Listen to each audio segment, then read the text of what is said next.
I want to welcome you to the Ask Jeff YouTube channel. Here's today's question. Just as the people of the earth were of one language at the Tower of Babel, do you think that with technology and computers all speaking one language, we're headed back toward the Tower of Babel? Well, let me kind of give you a yes and a no there. I understand the concept of Babel and one language, and when God said divide, we said no, come together.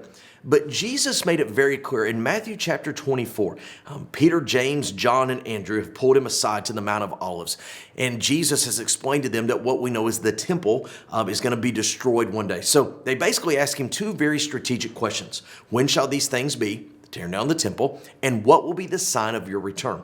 Now, here's what's fascinating. For the next two chapters in your Bible, Matthew 24 and 25, Jesus sits down with these four individuals and he reveals all this end time teaching, what we formally in theology call eschatology. Now, the reason this is important is Jesus talked about rumors of war. He talked about disease, talked about little children leaving their parents. He talked about people betraying their loved ones, the parable of the virgins. I mean, there's all kinds of things.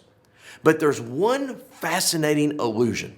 Jesus says, as it was in the days of Noah.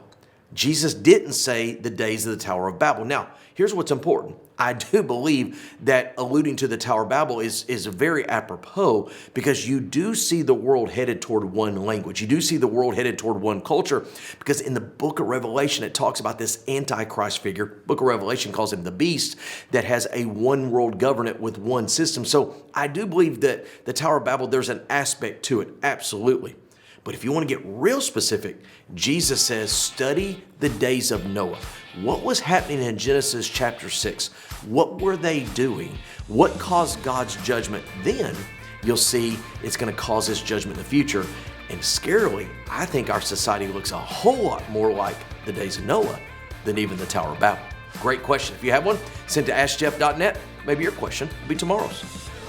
Thanks for being a part of today's daily question. Now, we answer a question each and every day. Please feel free to submit a new question at askjeff.net. We may not have gotten to yours today, but we eventually will continue to be a part of this. Subscribe so you don't miss out on a question every day.